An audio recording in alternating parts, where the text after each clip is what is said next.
Hello friends, आपका एक बार फिर से स्वागत है हमारे इस चैनल पे पर्सपेक्टिव व्यूज़। मैं माफ़ी चाहूँगा कि ये चैनल काफ़ी टाइम से थोड़ा डीएक्टिव पड़ा हुआ था और मैं वीडियोस नहीं बना पा रहा था। हालांकि मैंने काफ़ी टाइम पहले कुछ वीडियोस बनाए, कोशिश की थी, शुरुआत की थी। और बिल्कुल नया नया हूँ तो वीडियोस बहुत अच्छी क्वालिटी के नहीं रहे होंगे।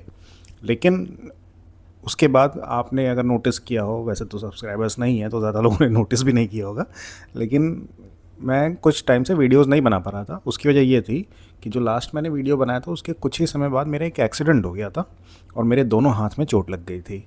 एक हाथ में तो फ्रैक्चर हो गया था, वो मेरा राइट हैंड था, दाहिना हाथ, जिसमें फ्रैक्चर हो गया था। इसकी वजह से मैं वीडियोस नहीं बना पा रहा था। फिर जब मैं थोड़ा ठीक हुआ तो काम का प्रेशर इतना ज़्यादा हो गया था, पेंडिंग हो गया था काम काफ़ी ज़्यादा, तो उसकी वजह से मुझे थोड़ा टाइम नहीं मिला और धीरे धीरे चीज़ें पीछे छूट गई। अब क्योंकि आपको पता ही है, मैंने पहले भी बताया है, आपसे शेयर भी किया है कि मैं डीसी, मार्वल, मतलब सभी तरह के सुपर हीरोज़ का काफ़ी बड़ा फ़ैन रहा हूँ। और सुपर गर्ल रिलीज़ हुई है, अभी अभी रिलीज़ हुई है, तो मैंने वो देख ली और मुझे लगा कि यार, अपने लोगों से बात करने में तो मज़ा आता ही है, तो फिर से शुरू किया जाए। और इस बार कोशिश रहेगी कि ये कंटिन्यूएशन में मेरे वीडियोस आते रहेंगे।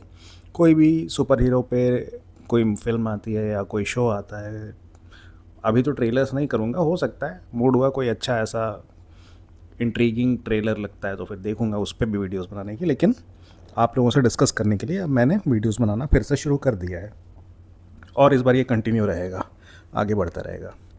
क्योंकि अभी तो देखिए स्पाइडरमैन भी आने वाली है। और एक्चुअली मैं सही बताऊं तो स्पाइडरमैन से ही मेरी सुपर हीरो इंटरेस्ट की शुरुआत हुई थी। आपको 90s वाला स्पाइडरमैन याद होगा अगर, पीटर पार्कर, जिसमें मतलब टीवी पे आता था, कौन सा चैनल था वो मुझे अब तो नहीं याद है, जेट जेट एक्स जेक्स ऐसा कुछ था। पहले वो स्टार वर्ल्ड पे आता था, मुझे लगता है स्टार प्लस पे, हिंदी में। तब मैंने वो देखना शुरू किया था, मैं बच्चा था, मेरे ख्याल से 8-9 साल का रहा हूँगा, तब से मैंने देखना शुरू किया था और उस सीरीज़ को काफ़ी एंड तक फॉलो किया था, जब तक वो टीवी पे आया। अब ये तो आपको पता ही है कि सब कुछ टीवी पे शुरू शुरू से दिखाते नहीं। वो चलिए किसी और दिन के लिए रहेगा। आज स्पाइडरमैन की नहीं, स्पाइडरमैन तो आगे आएगा। आज बात हम करेंगे सुपर गर्ल की। जब सुपरमैन रिलीज़ हुई थी तब भी मैंने वीडियो बनाया था, आपको याद होगा, और मैं उस टाइम भी काफ़ी डिसअपॉइंटेड था। अब क्योंकि मैंने भी बोला तो आप समझ गए होंगे कि इसका मतलब है मैं सुपर गर्ल से भी डिसअपॉइंटेड हूँ। और उसकी वजह धीरे धीरे अभी डिस्कस करते हैं। सुपरमैन का अगर आपको याद हो, बिल्कुल मतलब कुछ भी नहीं था यार, वो क्या फिल्म बनाई थी उसने, मतलब हमारा जो, मैं सही कहूँ तो अपने जो ये जैक स्नाइडर थे, इन्होंने हम सभी को स्पॉइल कर दिया है। इतनी अच्छी मूवी मैन ऑफ स्टील बनाई कि उसके बाद कुछ भी दिखता है, आता है, तो वो देख कर लगता है कि यार ये क्या कूड़ा देख रहे हैं हम लोग। जहाँ एक बार आपका स्टैंडर्ड बढ़ गया, मतलब एक बार आपने कोई अच्छी बिरयानी खा ली, उसके बाद दूसरी उससे कम कुछ भी, मतलब हल्की फुल्की बिरयानी रहेगी, ठीक ठाक भी होगी, तो भी आपको अच्छी नहीं लगेगी। तो मैन ऑफ स्टील ने हमारे साथ वही कर दिया है। उसकी कहानी, उसके सीन्स हमारे दिमाग में बस गए हैं। बिल्कुल क्लियर पिक्चर आती है जब कुछ रिमेंबर करने की कोशिश करो। लेकिन ये जो मूवीज़ आ रही हैं, सुपरमैन ही थी और उसके बाद अब तो सुपर गर्ल आई है, इसमें कुछ भी ऐसा नहीं है जो आपको याद रहेगा। ये मूवीज़ बिल्कुल सिंपल हैं। मतलब अब चलो सुपरमैन को छोड़ता हूँ, सुपर गर्ल पे ही आता हूँ। दोस्तों, मैं कहना चाहता हूँ कि अगर आप भी मेरी तरह डीसी के फ़ैन रहे हो, Superman, Batman, Supergirl, Wonder Woman, इन सब के फ़ैन रहे हो, तो मे बी आपको भी मेरी तरह गुस्सा आएगा ये फ़िल्म देखकर। थोड़ा इसकी डिटेल्स बता देते हैं। मिली एल्कॉक, अगर आपने नाम सुना हो या आपको पता हो, तो उन्होंने सुपर गर्ल का कैरेक्टर प्ले किया है। और ये जेम्स गन की मूवी बोली जा रही है। जेम्स गन, जिनको डीसी यूनिवर्स फिर से इस्टेब्लिश करने के लिए चुना गया था, और उन्होंने सुपरमैन बनाई भी थी शुरुआत में इसकी। हालांकि वो कह रहे थे कि इसको आगे बढ़ाएंगे और डीसी यूनिवर्स को एक्सपेंड करेंगे अपनी अगली मूवीज़, जैसे कि अभी सुपर गर्ल आई, इसके पहले पीस मेकर भी इनका ही शो था उसके साथ। तो लगता नहीं कि ये कोशिश भी कर रहे हैं, कोई ख़ास फ़ायदा नहीं हुआ। लेकिन चलिए ठीक है, आगे बात करते हैं इस पर। जब ट्रेलर आया था तब तो देख के लग रहा था कि यार ये फ़िल्म बहुत बढ़िया होगी, उड़ेगी। सुपर गर्ल थोड़ा टफ दिख रही थी, डार्क टोन होगा, एक्शन होगा और सुपर गर्ल का रियल साइड दिखाया जाएगा।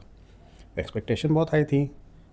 लेकिन कि इसका जो, मतलब रेफरेंस ले रहे थे ये लोग इस फिल्म की स्टोरी के लिए, वो वुमेन ऑफ टुमारो से था।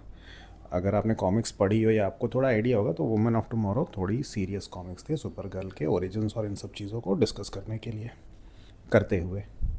तो थोड़ी उम्मीद थी कि थोड़ी फिल्म सीरियस होगी, अच्छी होगी, मतलब स्टोरी जब वुमेन ऑफ टुमारो को इंस्पिरेशन की तरह ले रहे हैं तो स्टोरी अच्छी होने की मुझे भी पूरी उम्मीद थी। लेकिन भाई फिल्म देख के सिर्फ डिसअपॉइंटमेंट और फ्रस्ट्रेशन हाथ लगी है।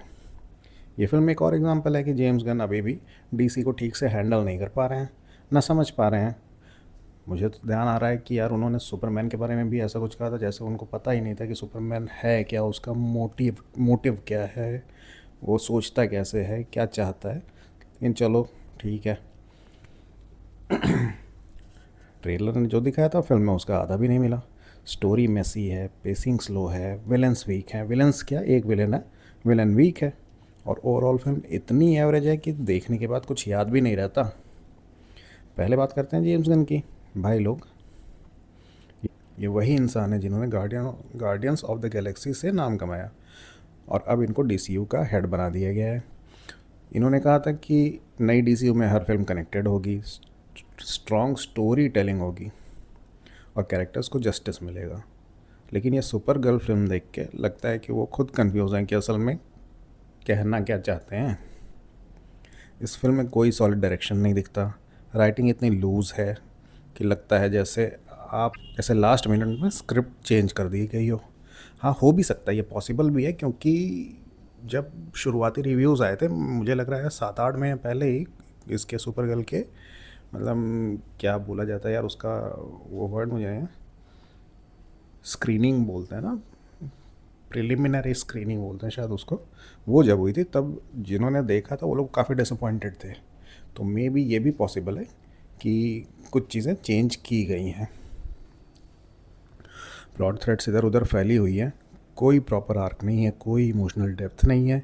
जेम्स गन को लगता है कि क्वर्की टोन और रैंडम ह्यूमर डाल देंगे तो फिल्म हिट हो जाएगी। लेकिन यहाँ वो ह्यूमर बिल्कुल फ्लैट पड़ा है, जोक्स कहीं लैंड नहीं करते, टाइमिंग गलत है और ओवरऑल फिल्म का मूड कंफ्यूज रहता है। एक तरफ डार्क रिवेंज स्टोरी दिखानी है, दूसरी तरफ फोर्स कॉमेडी डाल रहे हैं।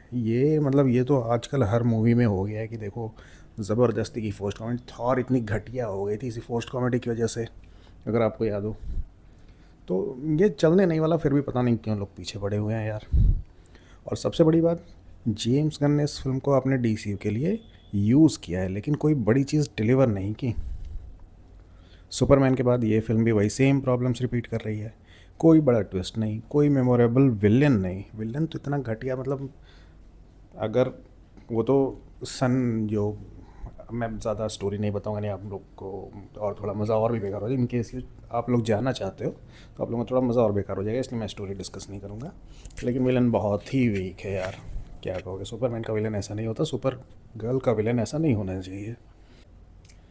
कोई सीन नहीं है जो आपको बहुत अच्छा लगेगा या आपके लिए यादगार रहेगा। सिर्फ एक और एवरेज सुपर हीरो फिल्म जो टाइम पास के लिए ठीक है, लेकिन कुछ नहीं, टाइम पास भी किसी तरह हो जाएगा। अगर ये उनका आइडिया ऑफ फ्रेश स्टार्ट है तो भाई डीसी अभी भी बहुत दूर है अपनी असली सक्सेस से। पता नहीं ये उसको दिलवा भी पाएंगे या नहीं। अब बात करते हैं लीड एक्ट्रेस जो हैं मिली एलकॉक। भाई मैं सीधा सीधा बोलता हूँ, ये कास्टिंग ही गलत थी। मिली एलकॉक ने कुछ सीन्स में थोड़ा ट्राई तो किया है लेकिन ओवरऑल परफॉर्मेंस बिल्कुल फ्लैट और अनकन्विंसिंग लगा। मतलब अगर आप भी देखोगे तो उनका एक ही चेहरा, एक ही सेम फेस, ज़्यादा तो मतलब 80-90% सीन्स में उनका सेम फेस, कोई एक्सप्रेशन नहीं, कोई मतलब मूवमेंट नहीं, कुछ भी इमोशनल शो नहीं हो रहा है। बस चलती जाती है फिल्म, चलती जाती है। सुपर गर्ल एक ऐसी कैरेक्टर है जो पावरफुल, इमोशनल और कॉम्प्लेक्स होनी चाहिए, मतलब उसको इंस्पायर करना चाहिए लोगों को। यहाँ मिले ने सिर्फ सरफेस लेवल पे एक्ट किया है। ट्रॉमा वाली सीन्स में भी वो इमोशनली हिट ही नहीं कर पाई हैं। डिलीवरी इतनी वुडन है कि लगता है जैसे वो लाइंस पढ़ रही हैं, फील नहीं कर रही। केमिस्ट्री भी नहीं बनी किसी के साथ। सपोर्टिंग कास्ट के साथ इंटरेक्शन फोर्स लगा। मतलब ये बस, आज स्पॉइलर नहीं देने इसलिए नहीं बता रहा हूँ, अगली बार स्पॉयलर्स के साथ डिस्कस करूँगा तब और खुल के बात करूँगा। अरे मैं बोल नहीं पा रहा हूँ। वैसे जो मतलब एलियन कैरेक्टर्स बनाए गए हैं वो जैसे डॉल्स होती हैं वैसे दिख रहे थे मुझे। तो स्क्रीन पे ऐसा लग रहा था जैसे कोई गुड्डे गुड़िया हैं, इनको ही बना दिया। और थोड़ा आपको ऐसा लगा भी रहा होगा, आपकी भी एक्सपेक्टेशन रही होगी, जो सुपर गर्ल की स्पेसशिप थी जिसमें वो अर्थ पे आई थी उसको देखकर, उसका स्पेस सूट, हाँ इसके बारे में डिस्कशन हुआ था, उसका स्पेस सूट भी देखकर आपको लगा ही होगा कि ये क्या है। तो बाकी चीज़ें भी वैसी ही हैं, कुछ ज़्यादा डिफरेंस नहीं है। एक्शन सीन्स में भी वो इतनी कॉन्फिडेंट नहीं दिखती जितना होना चाहिए। और कॉन्फिडेंट क्या मतलब, मैं सही बताऊँ एक्शन सीन्स ऐसे हैं यार जैसे फिज़िक्स फॉलो हो ही नहीं रही है, कोरियोग्राफी ऐसी की है बकवास बिल्कुल। और जैसे बॉलीवुड की मूवीज़ आप देखते हो ना कि हाँ हीरो कहीं से उड़ रहा है कहीं पे गिर रहा है, और उसमें मतलब कोई ज्योमेट्री फिज़िक्स का कोई वो नहीं है, लेना देना नहीं है, वो चीज़ इसमें दिख रही थी मुझे कई बार। अब पता नहीं, मुझे बड़ी स्क्रीन पे तो ऐसा ही दिख रहा था। हो सकता है जब OTT पे आएगी तो थोड़ा और क्लियर दिखेगा, लेकिन क्यों मैं देखूँगा OTT पे तो इतनी अच्छी मूवी भी नहीं थी कि मैं फिर से दोबारा OTT पे देखूँ इसे। तो एक्शन सीन्स यार बकवास, कुछ भी नहीं। मतलब वही मैं बोल रहा हूँ ना, मैन ऑफ स्टील से हम लोग कंपेयर करते हैं, कहाँ वो कहाँ ये। और 10 साल से ऊपर, कितना 10 साल से ऊपर ही हो गए हैं उसको आए हुए, उसके बाद इतना घटिया स्टैंडर्ड गिरता जा रहा है, गिरता जा रहा है। जेम्स गन को भी लगता है कि थोड़ा यंग और फ्रेश फेस डाल देंगे तो ऑडियंस कनेक्ट कर लेगी, लेकिन ये गलत असम्पशन था। सुपर गर्ल का रोल इतना बड़ा है कि इसमें एक्सपीरियंस और स्क्रीन प्रेजेंस चाहिए, मिली में वो अभी नहीं दिखा। मिली एल्को भी इस लेवल के रोल के लिए रेडी नहीं लगती। मे बी फ्यूचर में अगर थोड़ा एक्टिंग स्किल्स उनके सुधरते हैं तो हो सकता है कि हाँ बेनिफिट होगा और दूसरे रोल्स या यही रोल फिर से उनको मिलता। मुझे उम्मीद नहीं, मैं तो चाहता था कि इसका जेम्स गन का DC यूनिवर्स पहले ही बंद हो जाता, लेकिन चल रहा है तो ठीक है। अब देखेंगे, मिली एल्कॉक आगे भी फिल्मों में रहती हैं और ये यूनिवर्स आगे बढ़ता है तो क्या होगा। वैसे बहुत एक्सपेक्टेशन मत रखना, मुझे लगता है कि रीबूट होगा ही। तो भाई असल में ट्रेलर ने जो हाइप बनाया था ना, हाँ ट्रेलर्स मुझे भी थोड़े ठीक लगे। मतलब सुपरमैन के बाद मुझे ज़्यादा एक्सपेक्टेशन नहीं थी, और जेम्स गन के जो बयान आते रहते हैं उसकी वजह से भी। लेकिन ट्रेलर्स देखकर थोड़ा तो लगा था कि हो सकता है कुछ हो यार। फिर बिल्कुल फ्लैट फॉल करती है फिल्म। फिल्म उस हाइप को जस्टिफाई नहीं करती है। मैन ऑफ टुमारो से ये वर्जन बिल्कुल ही अलग और बहुत कम इंटरेस्टिंग है। जेम्स गन तो कहते रहते हैं कि ये फिल्म अलग होगी, लेकिन असल में अंत में वो भी यही सेम फार्मूला फॉलो करते हैं। मैं अगर इस फिल्म को नंबर दूं तो देखो दोस्तों, मैं यार 3 नंबर देने की सोच रहा था, लेकिन जेसन मोमोआ, इस मूवी में सबसे सही चीज़ अगर कोई है तो वो है जेसन मोमोआ, यानी कि अपना लोबो। लोबो आपको अगर, आपने अगर सुपरमैन देखा होगा, सुपरमैन कार्टून सीरीज़ जो आई थी वो भी देखी होगी, तो उसमें भी लोग थे। तो जेसन मोमोआ बिल्कुल परफेक्ट बैठता है उस कैरेक्टर पे, और एक्चुअली जेसन मोमोआ ही उस कैरेक्टर को प्ले भी कर सकता था। हालांकि पता नहीं डायरेक्शन की वजह से थोड़ा उसका भी एक्टिंग कुछ खास इम्पैक्ट नहीं डाल रही है, लेकिन हाँ कैरेक्टर वो बिल्कुल सटीक है इसके लिए। कुछ चीज़ें बकवास ही करता है, वो डायरेक्टर की ही गलती है, तो उसमें कुछ कहा नहीं जा सकता। लोगों का कैरेक्टर बस समझ लो, उसके लिए आप क्या मतलब, मैं ही इस मूवी को 1 नंबर एक्स्ट्रा दे रहा हूँ। तो मैं इसे 4 दूंगा, 10 में से, 5 में से नहीं ठीक है, मैं इसे 10 में से 4 नंबर देता हूँ। मेरे हिसाब से इस फिल्म से कोई इससे ज़्यादा नहीं मिलना चाहिए। दोबारा तो कोई नहीं देखेगा।